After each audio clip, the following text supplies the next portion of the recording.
Hello, good morning. My name is Rahn, and I will be persuading you in favor of police wearing body-worn cameras. So, let's increase transparency. Before we begin, let's define what exactly a body camera is. According to Ko Tin-yen, author of Body Cameras for Police Officers on Patrol Overview, noted that they are small, non-invasive cameras that can be worn on the officer's head, chest, or shoulder. The institution of body-worn cameras were previously thought to be controversial. However, it was fairly popular with the public, including Democrats and Republicans, which is surprising seeing how much the political spectrum divides those both parties. Bridget M. Sinan, author of Police Body Camera Footage, It's Just Evidence, found that some polls found that nearly 90% of people, including Democrats and Republicans, supported equipping police officers with body-worn cameras.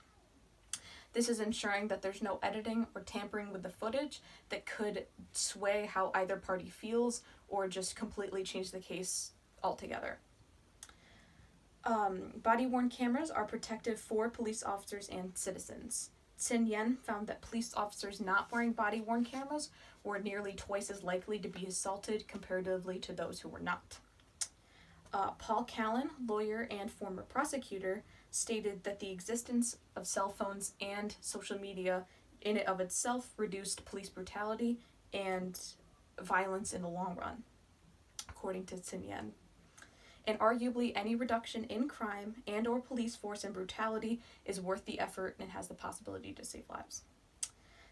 There are also other footage that has been utilized other than body-worn cameras and that have been utilized longer.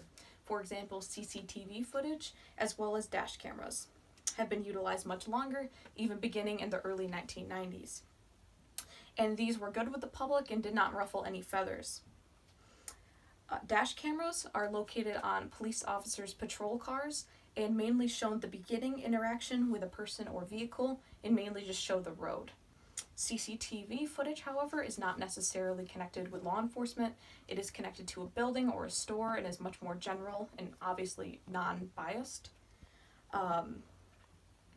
People had hoped that dash cameras would aid in preventing racial profiling. It did not. It actually helped in drunk driving cases and drug trafficking cases. Just as an example of some cases that have been solved with the use and institution of dash cameras is the beating of Floyd Dent, who was a motorist. He was stopped by police officer William Menendez, and the footage showed that the police officer had wrongfully beat Dent, and because it was recorded, the officer was given 10 years in prison, and Menendez was given $1.4 million in a settlement. Just to put it bluntly, having a police officer wearing body-worn cameras gives it a physical copy and reviewable evidence throughout. Data can be derived from this, and for example, if a case was handled wrong, the footage can be reviewed and used as a learning tool and studied.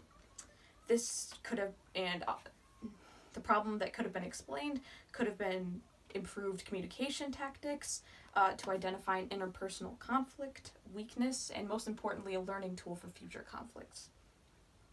In Ferguson, Missouri, for example, police officer Darren Wilson shot and killed Michael Brown, who was a 14-year-old unarmed black teenager. This had sparked riots and protests with urgency for reformation of alleged abusive police tactics. According to Giacomo Sacca, author of Not Another Piece of Equipment, an analyst for police wearing body-worn cameras police reviews, many thought if Wilson had been wearing body-worn cameras, many questions of the case would have been answered. Even Brown's family had pushed for the implementation of body-worn cameras after their son's death. People had thought that if they had been wearing cameras and if they continued to wear cameras, it could prevent, quote, another Ferguson.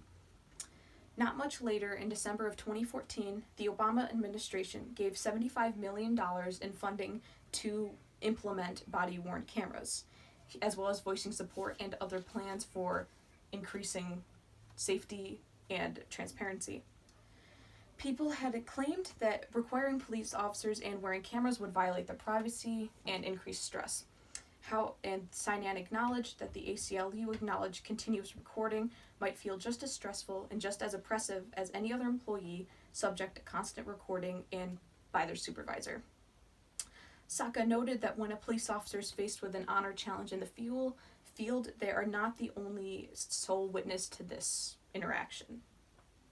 And just most importantly, if a false claim is made, the footage can be reviewed to discredit either of those claims. So in conclusion, police officers wearing body-worn cameras is not invasive. It can relieve stress and serves as a learning tool for other law enforcement members, and arguably, most importantly, increases transparency between citizen and police officer, and improvements have been made since that implementation. Thank you for listening.